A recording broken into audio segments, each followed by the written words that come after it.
Good afternoon, everyone. This is Elder Jeffre Saint James, broadcasting live day two on a 90-day challenge on introducing ourselves to the masses. One of the things today we want to share is our website. Our website is RA Management Group LLC.org. That is the management company that me and my wife formed about, say, 3 years ago, and we are the management arm for the LTL Compassion Center for veterans. The reason why I gave you the website today is because we spent 3 years looking at ways on how to set up a virtual community in helping the veterans on a national and international level. And it seems the web today is the key to for a lot of those that are out there that are able to get access to a computer, whether through the library at home or friends, and give them the resource that they need to help them get the things they have need of. When you go to our homepage, it tells you a lot about our company, what we've done in the past. The marketplace really goes into much detail on the different type of products and services that we offer. But I don't want to go into trying to market this site. What I'm trying to do is give those that are have want a knowledge of what we're about and what we're trying to accomplish to give them some information on what we've done year to date. So with that being said, let's start our day off with another moment of silence for those who are still sick and who are still suffering and that need a break.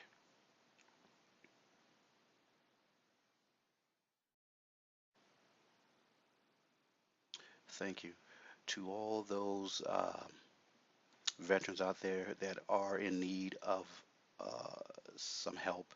There is help. Um, to all the many families that know that there may be some issues with our veterans that are at our homes, don't be afraid to reach out to them and to professionals to see, maybe they do need some help.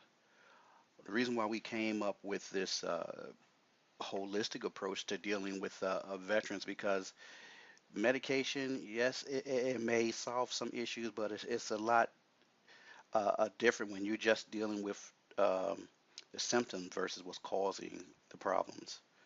So with the Compassion Center, what we do is we deal with quite a few issues.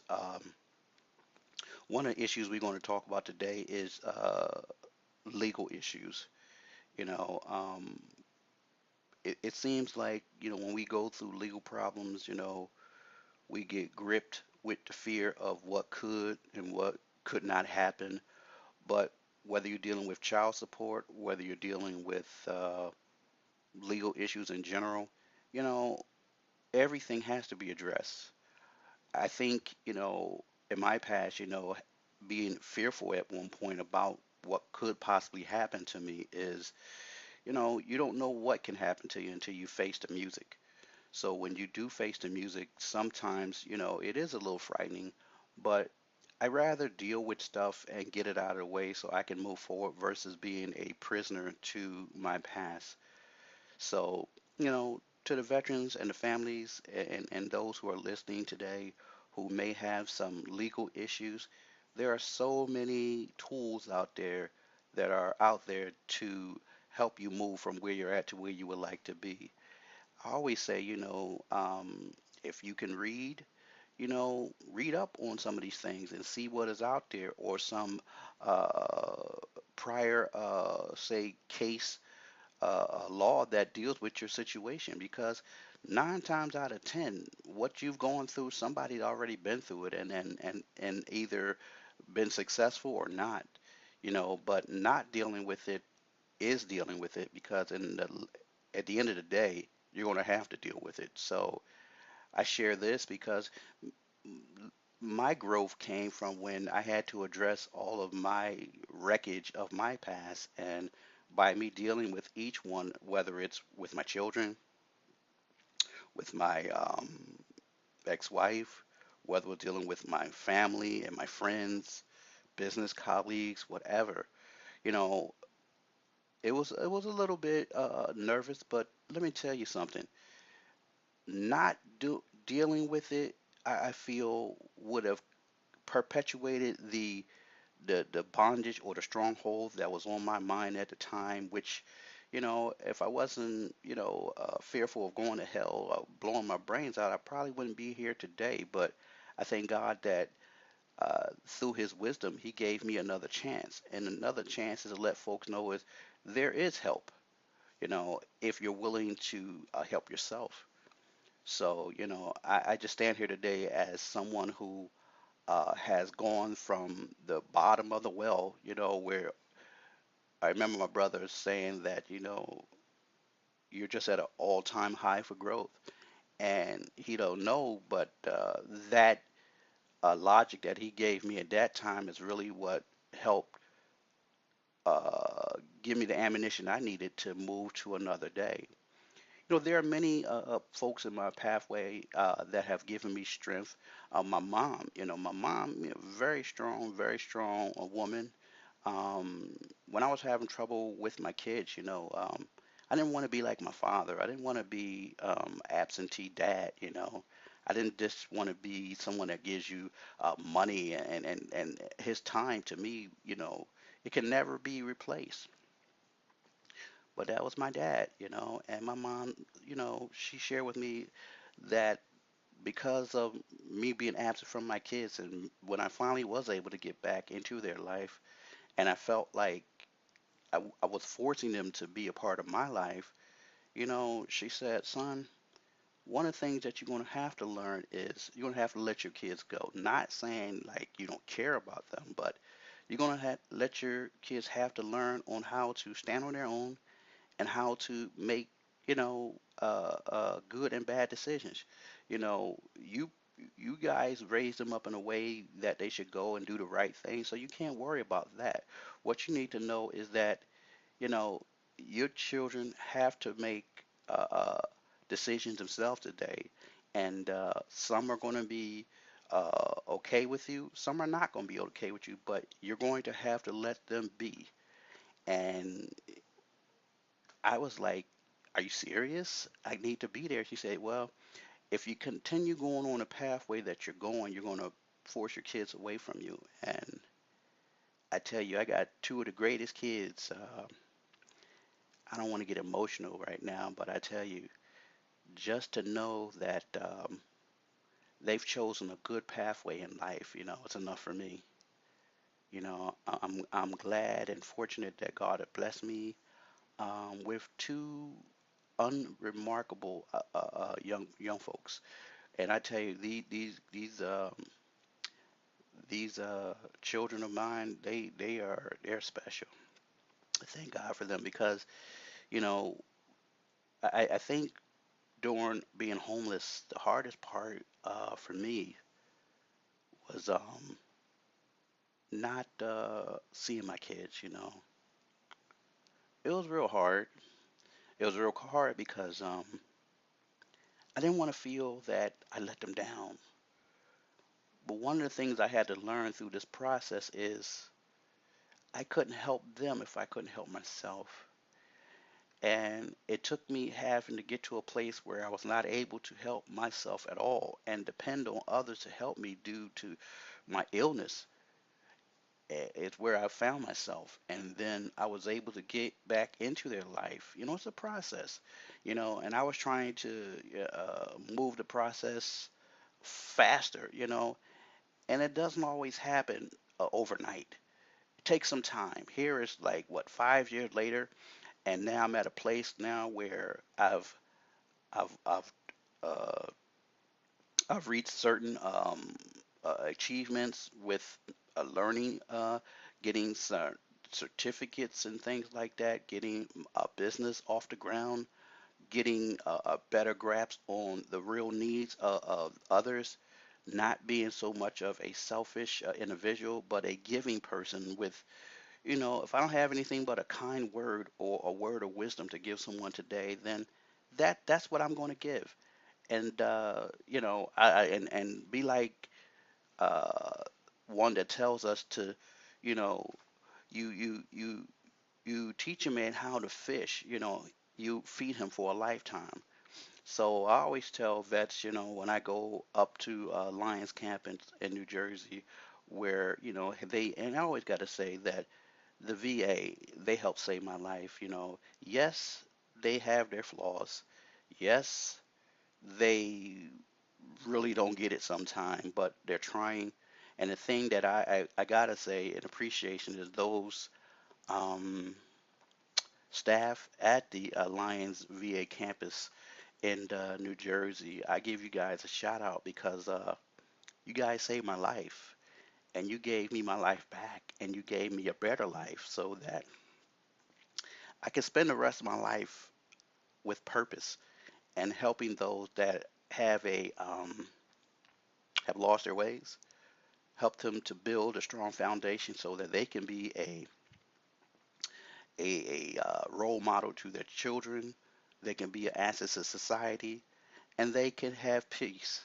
You know, um, there are many things that you can go through in life, and people feel that unless you have all this, you're not this. Let me tell you something. Having all the money in the world and still empty, you're still empty. Yeah, you can buy some things, and remember, you can't take any of this stuff with you when you die. You came into this world naked. That's how you gonna go out in this world naked. So to me, I feel as I continue go through my daily walk and journey in life, I'm like a farmer. I just want to plant good seeds today so that, when the harvest of tomorrow comes, uh, it will be some good branches that spring forth from people's lives. And hopefully, I'm planting the right seeds. I don't have this all together yet. But one thing I do know is 5 years ago, I didn't have anything other than really, I can't even say that other than maybe a prayer left, and that was probably it. And I remember asking God for one more favor, and I asked him, I said, is there one more for me? Is there one more blessing that I could have so that I could use the rest of this time that I may have in this life to be uh, an asset versus a liability, where I can give versus always trying to take, take, take, take, take. So this is just day two of our journey on how to get your houses that you are a steward over, which, stewardship, yeah, it comes with a price, but don't run away from your responsibilities. If you have children, you're a steward over your children. You're there to lead them and to help them make right decisions today. Children, your parents, they may not know it all, and you always know that you know it all, but you know what? Allow them to be your parents. And if they're making good decisions that are helping you with your home, with your food and your school, allow them to be your parents. Let's stop children trying to be using the system against our parents, So let's get it together. Husbands, love your wife as Christ loved the church. You know, Loving, it's not always easy to love somebody, but it's a lot easier to love somebody than to hate somebody. If you guys are not walking together, then there is a problem. And find out where this problem is arising from. Wives, you know, husbands, a lot of times they don't have it going on. They may have dropped the ball number of times, but do we hold our spouses accountable for what they did yesterday? Sow into them the things. See them as you would like to see them. Speak those things that are pleasant and share love versus this thing we have today with anger, hostility. I mean, how can you love somebody if all you can do is say something bad? If we learn how to love ourselves, then we are capable of loving others. So sometimes we have to go back to the drawing board and learn how to love ourselves, because we're always looking into people pleasing. And what good is pleasing people if we're still, at the end of the day, still empty, lost, and confused? You know, so once we build this uh, solid foundation, I would say that when you build a solid foundation, you can move forward no matter what happens in life. You'll be able to stand. And sometimes you have to get to a place where you get a moment of clarity to be able to make right decisions. So I say daily, as you pray or meditate or both, when you meditate, stop and listen to what the Heavenly Father is trying to get you to understand, letting you know He got all of this. He always asks us to cast all of our cares on Him, make Him responsible for certain things, versus us trying to do everything. One thing today, let's agree that we can do better for ourselves, for our home, for our community, for our states, and for our governments. We can do much better. War, again, is not the key. Love is the key to all of this. And as we continue our journey on our 90-day commitment on working ourselves towards getting our total houses in order, this is Elder Jeffrey James. Excuse me. This is Elder Jeffrey Saint James signing out, and look forward tomorrow to talk more about the solid foundation that I found, and we'll go from there. Have a wonderful day. Peace and love. God bless.